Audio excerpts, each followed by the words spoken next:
और channel friends मैं सबका अपने चैनल स्टॉक्स फॉर लाइफ पे बहुत स्वागत करता हूँ। Welcome to STFL family. Definitely बस एक स्टॉक की बात की जाए जो पिछले 2 साल से वैसा परफॉर्मेंस नहीं दिया, बिकॉज उनके अर्निंग्स डाउन हो गए थे, मार्जिन्स में गिरावट थी। बट हाल फिलहाल में गाइस उस कंपनी ने बोनस भी दिया और फाइनली गाइस बोनस कोई बड़ी बात नहीं होती, लेकिन आज गाइस Q1 के नंबर्स में बहुत ही अच्छी इंप्रूवमेंट हमें देखने को मिल रही है और कंपनी ने फाइनली गाइस बाईबैक भी अनाउंस कर दिया है। तो जिनका प्रोमोटर हर एक वो कोशिश कर रहे हैं जिससे मार्केट में सेंटीमेंट सुधरे। और ऑफकोर्स एक ऐसी कंपनी है जो अपने ही सेक्टर की 60% जो मार्केट शेयर है उसको गेन की है और सबसे इंडिया की लार्जेस्ट और ऑफकोर्स बिगेस्ट कंपनी हमें देखने को मिलती है। तो मेरा ऐसा मानना है कि एक सर्टेन लेवल के बाद अगर कंपनी उधर से बाउंस बैक करती है, सस्टेन करती है, तो रैली थोड़ा सा एक्सटेंड हो सकती है। तो फटाफट डिस्कस करेंगे अपनी अनबायस्ड और ऑनेस्ट ओपिनियन आप सबके सामने मैं ज़रूर सामने रखूँगा। चैनल फर्स्ट टाइम होंगे सब्सक्राइब कर सकते हैं इस तरह क्वालिटी कंटेंट को सबसे पहले एक्सेस करने के लिए। Now without dealing any for time let's begin. सबसे पहले आंकड़े देखेंगे, उसके बाद ही हम लोग जज करेंगे कि नंबर्स कैसे रहें। कंपनी की बात की जाए, अगर नंबर्स सही पेश करेगी तो लॉन्ग टर्म में कैसे उनके शेयर प्राइस में ज़रूर इजाफा होता है। तो सारे फिगर रुपीज़ इन मिलियंस हैं। अगर आप इसको करोड़ में कन्वर्ट करें तो जो है 225 करोड़ से इस बार कंपनी के रेवेन्यू की बात की जाए 339 करोड़ के आसपास हमें देखने को मिल रही है। मतलब दोस्तों तगड़ा रेवेन्यू फ्रॉम द ऑपरेशन की बात की जाए उसमें भी जंप है, अदर इनकम में भी जंप है। लेकिन यस, पहले गैस हम लोग जो पूरा इनकम है उसको देखते हैं, उसके बाद देखते हैं कि कैश कहाँ पे है। रही बात क्वार्टर ऑन क्वार्टर की तो जो गैस 299 से उसमें भी हमें अच्छी खासी बढ़त देखने को मिल रही है। ये तो हो गया गैस इनके टोटल इनकम।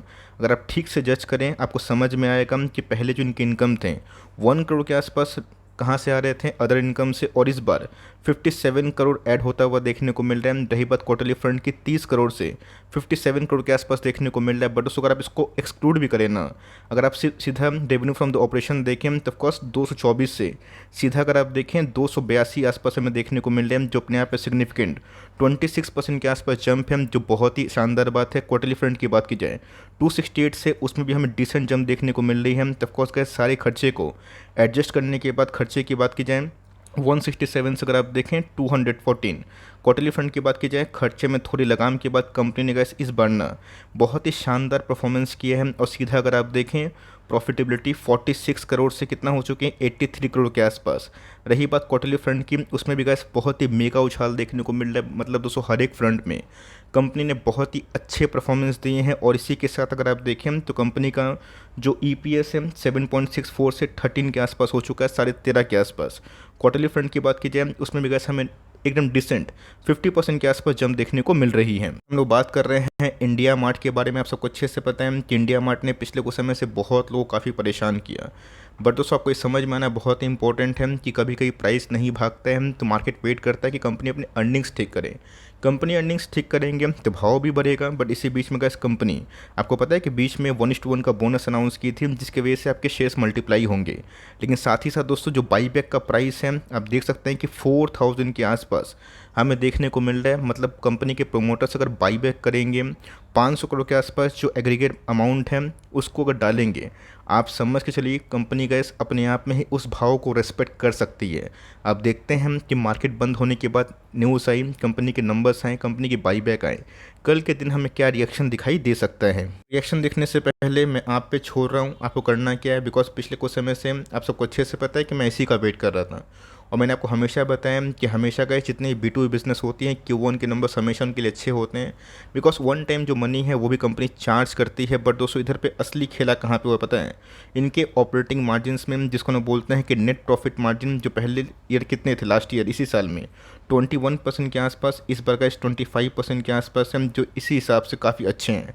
रही बात क्वार्टरली फ्रंट की तो 19% से गैस उसमें भी उछाल देखने को मिल रहा है। मोटा मोटी गैस मार्जिन्स काफ़ी इंप्रूव हो चुके हैं और 25% के आसपास मार्जिन्स कोई भी मिड कैप कंपनी के लिए अच्छी बात होती है। सो चार्ट पे जाने से पहले घटनाक्रम क्या रहा है इंडिया मार्ट इंटरमेश में बताना ज़रूरी समझता हूँ। यस, अगर आप प्राइस को डबल करें तो ये वही 5800 6000 के आसपास ट्रेड कर रही है। एक समय गैस कंपनी 10,000 के आसपास भी गई थी। बहुत लोग 3200 3300 में फंसा हुआ फील कर रहे हैं।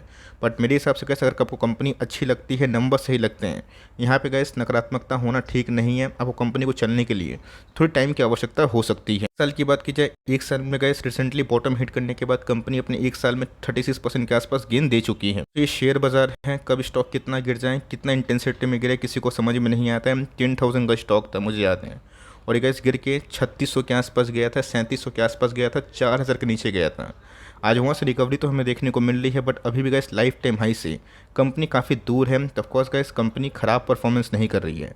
अब देखते हैं कि मार्केट में लेके इसको क्या चीयर का माहौल या फिर डिसअपॉइंटमेंट देखने को मिल सकता है। हम लोग तो गैस सिर्फ ईपीएस को देखते हैं, कंपनी के बाईबैक को देखते हैं, कंपनी क्या अनाउंस कर रही है उसको देखते हैं, बट दोस्तों असली जो खेला है मार्केट इसको लेके कैसा रिएक्ट करता है ये तो गैस वक्त के साथ ही पता चलेगा। देखा गया तो कंपनी 17,000 करोड़ के आसपास मार्केट कैप को गेन करती है, मतलब एक मिड कैप क्वालिटी का स्टॉक है B2 बिजनेस के बारे में। अगर आपको आइडिया है तो आपको अच्छे से पता है कि 60% का मार्केट शेयर ये कंपनी गेन करती है। और रही बात दोस्तों इंडिया की सबसे लार्जेस्ट और सबसे बिगेस्ट कंपनी है। छोटी कंपनी की बात की जाए जस्ट स्टाइल, जिसको रिलायंस ने एक्वायर भी किया था, तो कंपनी का इस लाइफ टाइम हाई से कोसों दूर है, बट एक साल हाई के जस्ट थोड़ा सा पास हमें देखने को मिल रही है। 55 के आसपास प्राइस टर्निंग है, जो थोड़ा महंगा तो है, बट बुल मार्केट में आपको अच्छे से पता है कि वो सब लोग देखते कम है, बट आरओसी की बात की जाए, आरओई की बात की जाए, ठीक ठाक हमें दिखाई पड़ती है। इनके पास कितना रिजर्व्स हैं ये देखना बहुत ही इंपॉर्टेंट है। उसके बाद चार्ट पर चलेंगे प्रोमोटर्स की एक्टिविटी क्या है। तो कंपनी के पास अगर आप देखें 2000 करोड़ के आसपास रिजर्व्स हैं, जो साल दर साल बढ़ रहे हैं, अच्छी बात है।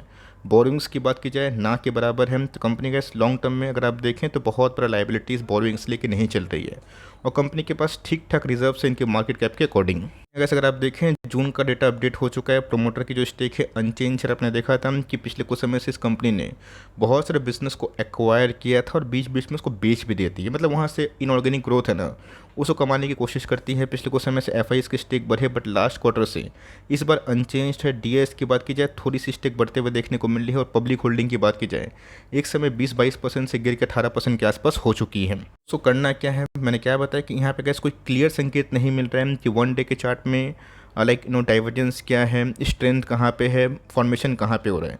200 का मूविंग एवरेज की बात की जाए वही 200-2600 के आसपास है। इधर पे देखिएगा डाउन साइड रिस्क की बात की जाए ये इस लेवल पे है, तो हो सकता है कि बोलिंजर बैंड के अपर मीडियन को छूने के बाद थोड़ी बहुत मार्केट में अगर प्रॉफिट बुकिंग हुई तो ये भी हो सकता है। बट येस नंबर्स के दम पे गैस मैं इसको बेचने की सलाह नहीं दूंगा। जब आपने इतना होल्ड किया ना थोड़ा और सही, बिकॉज आप देख सकते हैं कि निफ्टी 20,000 के आसपास जस्ट गया था, तो यहाँ से गैस 500-1000 पॉइंट का पुल बैक कभी भी आ सकता है, और जिसके वजह से प्रॉफिट बुकिंग में कन्वर्ट हो जाएगा। तो इंडिया मार्ट ने गैस इस बार अच्छे नंबर पेश किए हैं। यहाँ पे गैस मैं आपको बेचने की सलाह लॉस में नहीं दूंगा। रेस्ट तो आपकी मर्जी, भाव आता है तो निकलने की आप कोशिश कर सकते हैं, बट उसको ये आपका कॉल होना चाहिए।